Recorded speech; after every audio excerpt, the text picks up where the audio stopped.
बिस्मिल्लाहिर्रहमानिर्रहीम। अज़ीज़ तलबा, आज का लेक्चर सेकेंड ईयर का है, जिस उर्दू का लेक्चर है।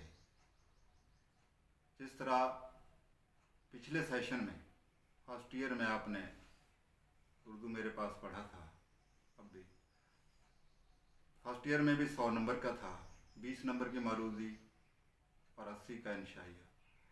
और सेकंड ईयर में भी ऐसे ही है कि 20 नंबर का मारूजी है और 80 नंबर का इंशाइया है। तो आज हम उर्दू का पहला सबक पढ़ेंगे, फिर इसके बारे में आपको कुछ मालूमात दूंगा। पहले सबक मनाक़िब उमर बिन अब्दुल अज़ीज़ है और अल्लामा शिबली नुमानी ने लिखा है। अल्लामा शिबली नुमानी के बारे में मुख्तसर सा तारुफ होगा। अल्लामा शिबली नुमानी को अल्लाह ताला ने ज़हानत और बेपनाह सलाहियतों से नवाजा और उन्होंने इन सलाहियतों को मुसलमानों की खिदमत पर वक्फ कर दिया। अल्लामा शिबली नुमानी अलीगढ़ में प्रोफेसर भी रहे। आप एक नामवर सीरत निगार, मुअर्रिख, जय्यद आलम दीन, अदीब, नकाद और खुशगो शायर भी थे। आपने उर्दू ज़बान और अदब की तरवीज और तरक्की में खिदमत सरअंजाम दी। 1892 में आपने तुर्की, शाम और मिस्र का दौरा किया। वहाँ से उनके कुतुब खानों से इल्मी इस्तिफ़ादा हासिल किया। ये सबक जो हम पढ़ रहे हैं, ये उसी दौरे के मुताले का माहसल है। तो हम अब सबक की तरफ आते हैं। मनाक़िब का मतलब है औसाफ, खूबियाँ। अल्लामा इब्न जौज़ी की एक किताब जो मशहूर मुहद्दिस हो गुज़रे हैं, उनकी एक किताब जो हज़रत उमर फ़ारूक रज़ी अल्लाह ताला अन्हो और हज़रत उमर बिन अब्दुल अज़ीज़ रज़ी अल्लाह ताला अन्हो पर लिखी है, जिसका नाम सीरतुल उमरीन है। अल्लामा शिबली नुमानी आल फ़ारूक के लिए कुछ मालूमात लेना चाहते थे। उन्होंने ये किताब मिस्र के कुतुब खाना खुदयोया में देखी और उसमें अल फ़ारूक के लिए मुफीद मालूमात इकट्ठी की। अब हज़रत उमर बिन अब्दुल अज़ीज़ का आला अखलाक,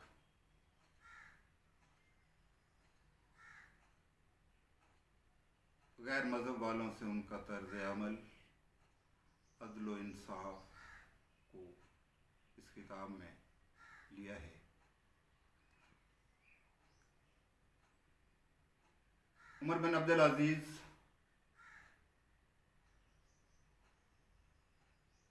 मज़हब का मुजस्सम थे। उनका तर्ज़ अमल गैर मुस्लिमों के साथ वही था जो तर्ज़ अमल दीन इस्लाम का है। तो इसमें एक हम वाक़या बयान करते हैं कि जब उमर बिन अब्दुल अज़ीज़ मसनद खिलाफत की कुर्सी पर मुतमक्कन हुए तो एक ईसाई ने आकर शिकायत की मजीद बिन अब्दुल मुल्क के बेटे अब्बास ने मेरी ज़मीन पर कब्ज़ा कर लिया है। आपने अब्बास को बुलाया और पूछा। अब्बास ने कहा कि ये ज़मीन मुझे अब्दुल मुल्क ने जागीर में दी है, इसकी सनद मेरे पास मौजूद है। तो आपने ईसाई की तरफ रुख किया। ईसाई ने कहा कि मैं कुरान मजीद के मुताबिक फ़ैसला चाहता हूँ। चुनांचे आपने अब्बास से कहा कि अब्बास, कुरान मजीद की तहरीर तेरे बाप की तहरीर पर मुकद्दम है, लिहाजा वो ज़मीन ईसाई को दिला दी। खुद उमर बिन अब्दुल अजीज़ के ख़ानदान को भी जागीरें दी गई थी। तो उन्होंने जब इनको वापस करने का इरादा किया तो ख़ानदान के लोग नाराज़ हुए और उन्होंने आपकी फूफी उम्मे उमर को भेजा कि आप जाकर खलीफा को बताएं कि तमाम ख़ानदान बरहम है और बगावत का ख़तरा है, आप ये ज़मीनें वापस ना करें। इस पर आपने जवाब दिया कि मैं क़यामत के दिन के सिवा और किसी दिन से नहीं डरता। वो मायूस होकर वापस लौट आए। उमर बिन अब्दुल अजीज़ का एक और कारनामा ये है कि उन्होंने बनी उमैया की कार्रवाइयों को मिटाया। बनी उमैया के दौरे खिलाफत में, दौरे सल्तनत में उन्होंने मुल्क का बहुत बड़ा हिस्सा जो ज़मींदारी की हैसियत से रियाया के कब्ज़े में था, अपने ख़ानदान के लोगों के नाम करा दिया।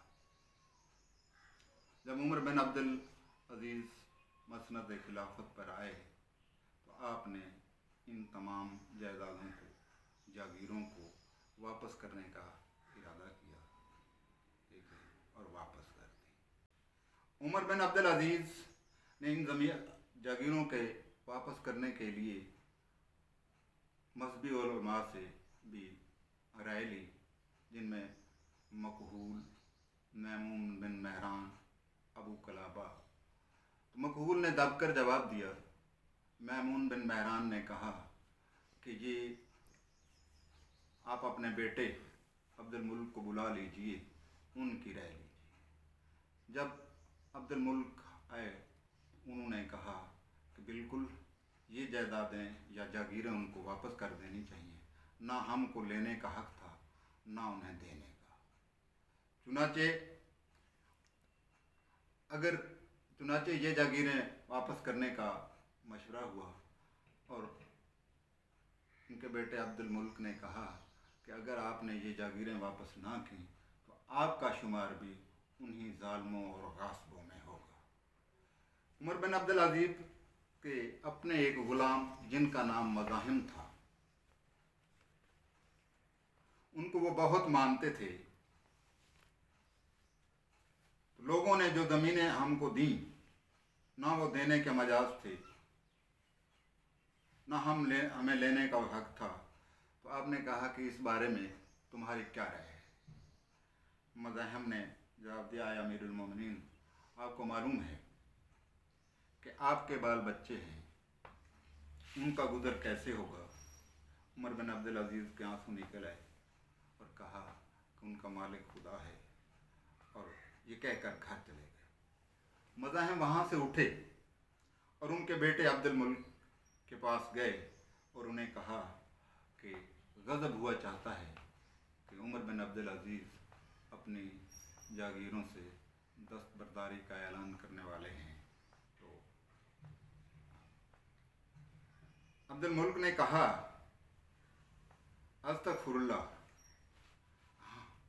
तुमने हमें बहुत बुरी बात दी।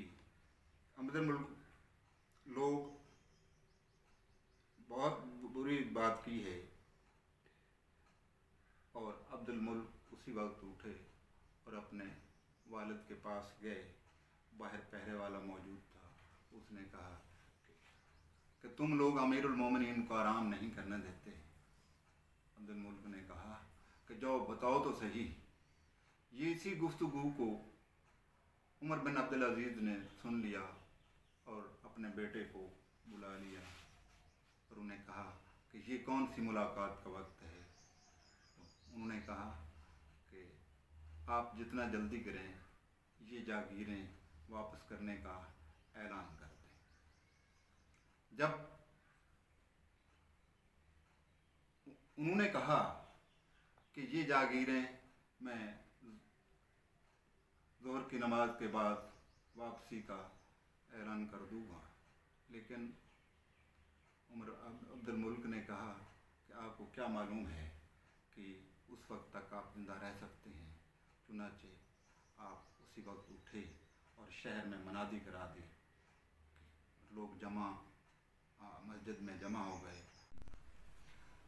मिंबर पर चढ़कर आपने ऐलान कर दिया कि ये ज़मीनें हम वापस करते हैं, क्योंकि इन ज़मीनों को हमें लेने का ना हक था और ना देने वालों को देने का हक था। ये कहकर जागीरात की सनदें संदूक से निकलवाईं और उन्हें कुतर कर कैंची से कुतर कर फेंक दिया। तो चुनाचे सबसे पहले इन ज़मीनों से दस्तबरदारी का ऐलान किया। उमर बिन अब्दुल अजीज़ को ख़ानदान में इब्न सलेमान से बहुत मोहब्बत थी। वो भी अपनी जागीर की सनद लेकर आए और कहा कि ये जागीर मेरे कब्ज़े में है। आपने उन्हें वापस करने का कहा। उन्होंने कहा कि ये तो ज़मीन हज्जाज की है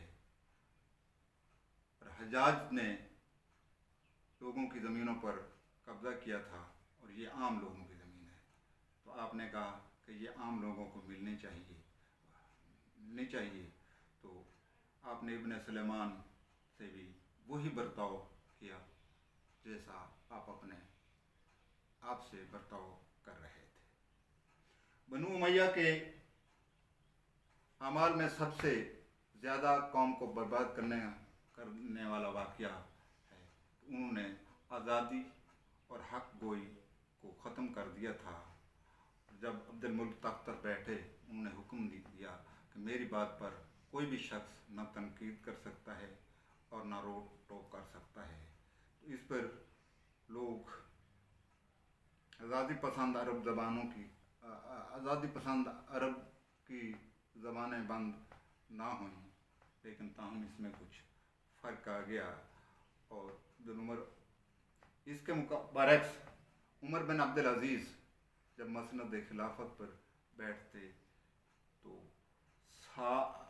अदालत में मौजूद होते तो साथ दो दीनदार आदमी बिठाते थे और उन्हें इजाज़त थी कि अगर कोई मैं गलत फ़ैसला करूं तो मेरे फ़ैसले को आप टोक दें। और इस वजह से लोगों में बात करने की जुर्रत पैदा हो गई और लोग निहायत बेबाकी से उनके कौल व अक़वाल पर नुक्ताचीनी करने लग गए। मुहद्दिस इब्न जौज़ी ने ये वाक़या बयान किया कि मुसलमान बिन अब्दुल मुल्क जो बनु उमैया का दस्तो बाजू था, गिरजा के मुतवल्लियों के खिलाफ एक दावा दायर किया।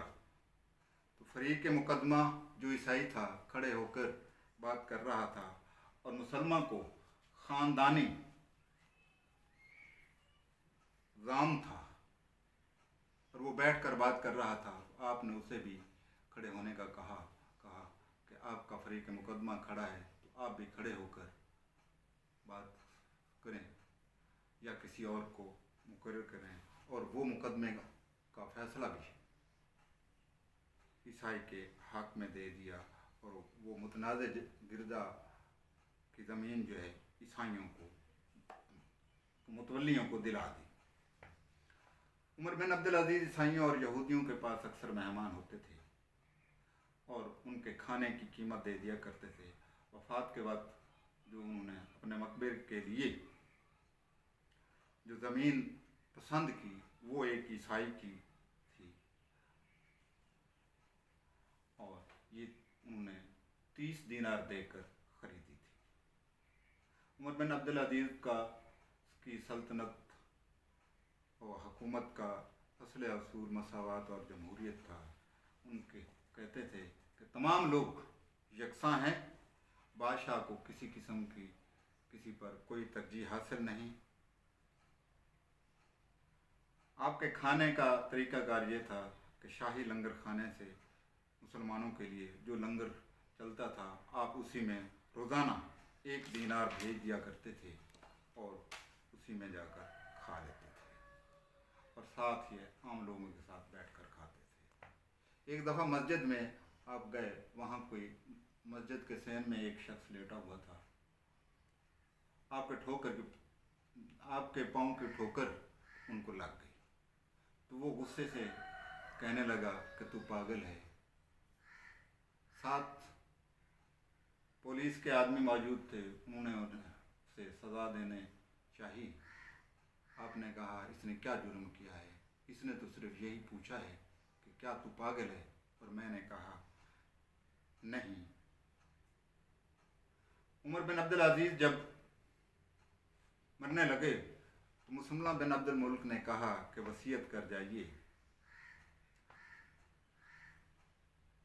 मैं 1 लाख दीनार भेज देता हूँ।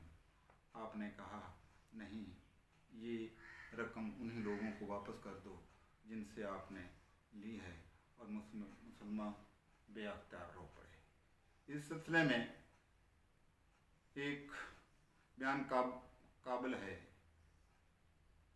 कि बनी उमैया की दौलतमंदी का ये हाल था कि जब हिशाम बिन अब्दुल मुल्क ने वफ़ात पाई तो उसके तरके में जिस कदर नकदी रकम मिली उसकी तादाद 1 करोड़ 10 लाख दीनार थी। लेकिन जब उमर बिन अब्दुल अजीज़ ने वफ़ात पाई तो कुल 17 दीनार थे, जिसमें से कफन दफन के अखराजात के बाद 10 दीनार बचे जो विरासत में तकसीम हुए। अगर उमर बिन अब्दुल अजीज़ की खिलाफत और सल्तनत ठीक उसी असूल का नमूना है जो इस्लाम ने